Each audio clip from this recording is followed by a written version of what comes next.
Hello everyone, आज के इस वीडियो में मैं लेकर आई हूँ वर्कशीट नंबर 34 जो है कक्षा 10 के लिए विषय विज्ञान और इसका टॉपिक है धातु व अधातु। डेट है आज की बच्चों 21 सितंबर 2020। चलिए शुरू करते हैं। ये आपकी वर्कशीट का पूरा लेआउट है। सबसे पहले आपको अपनी एंट्रीज डालनी है, कंप्लीट करनी है, जिसमें वर्कशीट नंबर, आपका सब्जेक्ट, क्लास, डेट, स्टूडेंट का नाम और आपकी क्लास टीचर का नाम। इसके बाद शुरू करते हैं इसका टॉपिक धातु व अधातु। आयनिक यौगिक, सबसे पहले हम जानेंगे आयनिक यौगिक के बारे में कि क्या होते हैं। आयनिक यौगिक आयनों से बने होते हैं। ये आयन वे परमाणु हैं जो इलेक्ट्रॉनों को या तो ग्रहण करते हैं या उनका त्याग करते हैं। ये देखिए बच्चों, आप लिखा हुआ है इधर, इसमें इनके ऊपर आप ध्यान देंगे कि या तो ये ग्रहण करते हैं या फिर ये त्याग करते हैं। किस चीज का? इलेक्ट्रॉन्स का। यही वो चीज है, ग्रहण और त्यागना, जिसकी वजह से आयन बनते हैं, जिससे उन्हें धनावेश या ऋणावेश प्राप्त होता है। धातु अपनी प्रवृत्ति के अनुसार इलेक्ट्रॉनों का त्याग करते हैं और धन आयन बनाते हैं और उन पर एक धन आवेश होता है, जबकि अधातु इलेक्ट्रॉनों को ग्रहण कर ऋण आयन बनाते हैं, उन पर एक ऋण का आवेश होता है। तो देखिए बच्चों, ये खास बात होती है धातु की और अधातु। क्या?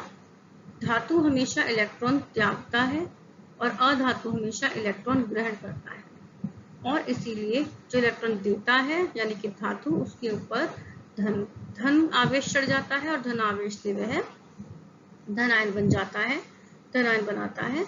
और वहीं दूसरी ओर जो अधातु है वो ग्रहण करता है, तो ग्रहण करने से क्या होता है, उसके ऊपर ऋण आवेश आ जाता है और वह ऋण आयन बन जाता है।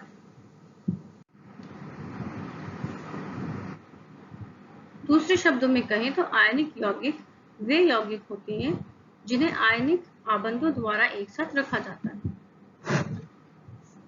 यानी कि आयनिक यौगिक कौन से होते हैं? जब कोई भी दो तत्व आपस में आयन बनाते हैं तो उनके बीच में कुछ आबंध बन जाते हैं और उन्हें आयनिक आबंध कहते हैं।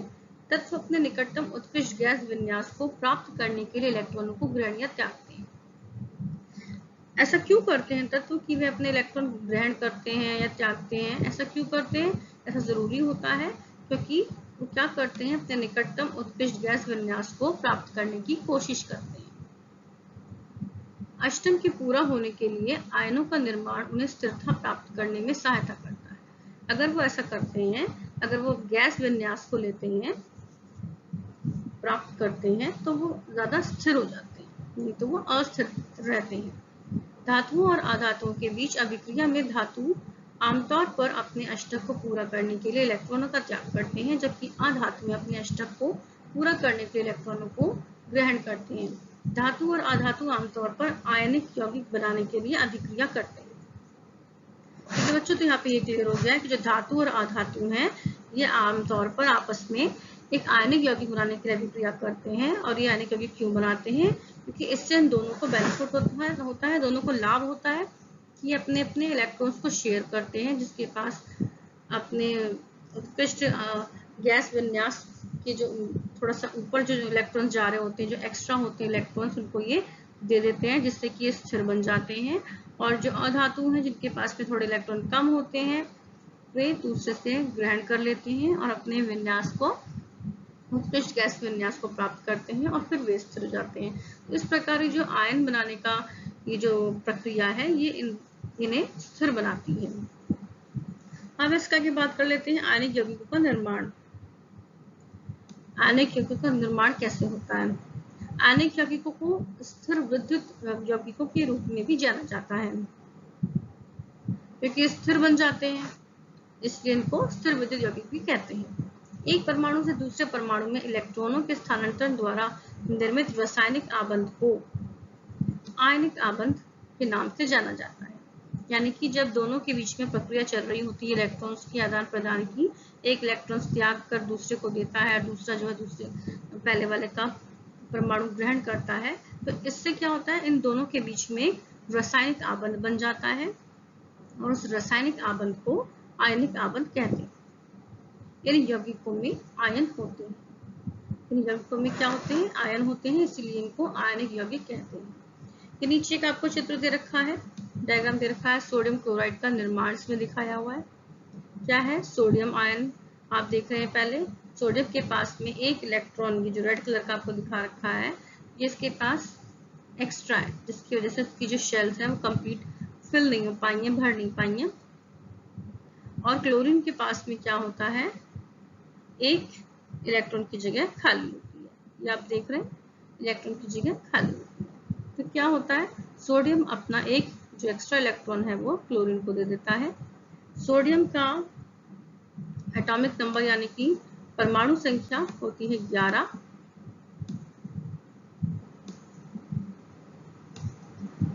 और क्लोरीन की एटॉमिक संख्या होती है 17। तो इस प्रकार ये दोनों एक दूसरे को बैलेंस करते हैं, एक इलेक्ट्रॉन त्याग कर और दूसरा इलेक्ट्रॉन ग्रहण करके। बैलेंस करके ये दोनों क्या बनाते हैं, आयन बनाते हैं, जिस आयन को कहते हैं हम सोडियम क्लोराइड आयन।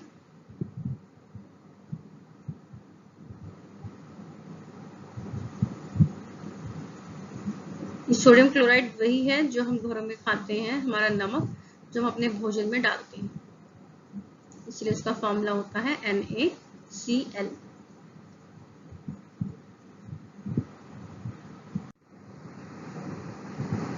एक और देख लेते हैं मैग्नीशियम क्लोराइड का निर्माण। मैग्नीशियम क्लोराइड कैसे बनता है आप देख रहे हैं। मैग्नीशियम के पास 2 इलेक्ट्रॉन एक्स्ट्रा हैं और क्लोरीन के पास में 2 इलेक्ट्रॉन कम है, ये आप देख रहे हैं ना।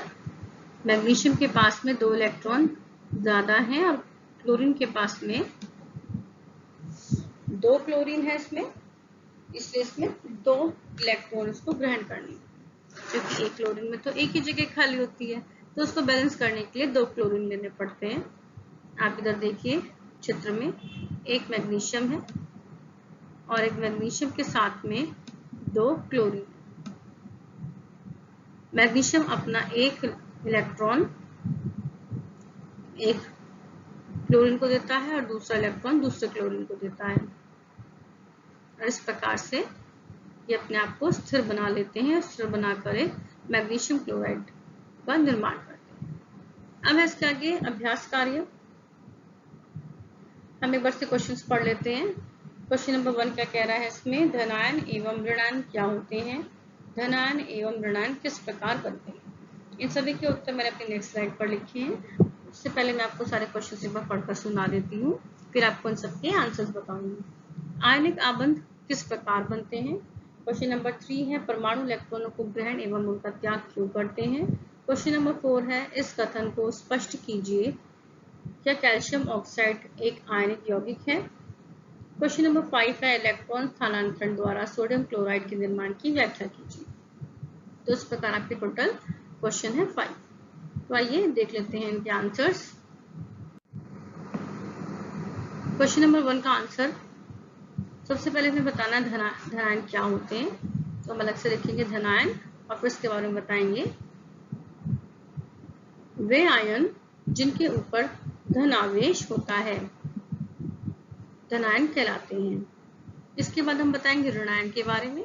वे आयन जिनके ऊपर ऋण आवेश होता है ऋणायन कहलाते हैं।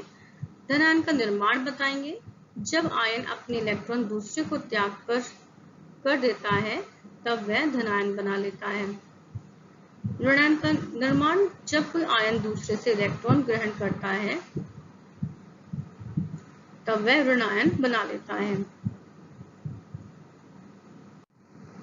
अब इसके बाद आंसर नंबर 2, एक परमाणु से दूसरे परमाणु में इलेक्ट्रॉनों के स्थानांतरण से जो रासायनिक आबंध बनता है उसे आयनिक आबंध कहते हैं। फिर आंसर नंबर 3, तत्व अपने निकटतम उत्कृष्ट गैस विन्यास को प्राप्त करने के लिए इलेक्ट्रॉनों का त्याग व ग्रहण करता है। आंसर नंबर 4, कैल्शियम ऑक्साइड एक आयनिक यौगिक है क्योंकि कैल्शियम एक धातु है व ऑक्सीजन एक अधातु है। कैल्शियम के ऊपर 2+ का आवेश होता है व ऑक्सीजन के ऊपर 2- का आवेश होता है। तो दोनों एक दूसरे के साथ अभिक्रिया कर एक दूसरे को स्थिर बनाने की कोशिश करते हैं व आयन बनाते हैं। हमें ध्यान रखना है कैल्शियम की परमाणु संख्या क्या है, 20 है। अगर हम इसका विन्यास निकालेंगे तो इसका विन्यास निकलता है 2-8-8-2। ऑक्सीजन की परमाणु संख्या है 8 और इसका विन्यास क्या रहेगा, 2-6। तो इस तरीके से आप देख रहे हैं ऑक्सीजन के पास में अपनी शेल को कंप्लीट करने के लिए 2 इलेक्ट्रॉन्स की कमी है और वहीं कैल्शियम के पास में 2 इलेक्ट्रॉन्स एक्स्ट्रा हैं, यानी कि अतिरिक्त हैं, फालतू हैं। तो इसलिए ये कैल्शियम अपने एक्स्ट्रा इलेक्ट्रॉन्स को ऑक्सीजन को त्याग देता है और इस वजह से ये आपस में कैल्शियम ऑक्साइड का आयन बनाते हैं। आंसर नंबर 5, सोडियम की परमाणु संख्या। अच्छा ठीक है, इसमें पूछा था सोडियम क्लोराइड का निर्माण कैसे होता है। तो आप देख रहे हैं ये नीचे चित्र बनाया हुआ है, सोडियम और क्लोरीन के बीच का आयनिक निर्माण दिखा रहे हैं। हम ऊपर थोड़ा सा समझ लेते हैं इसके बारे में क्या लिखा है। सबसे पहले हमें लिखना है सोडियम की परमाणु संख्या कितनी होती है, 11। क्लोरीन की परमाणु संख्या कितनी होती है, 17।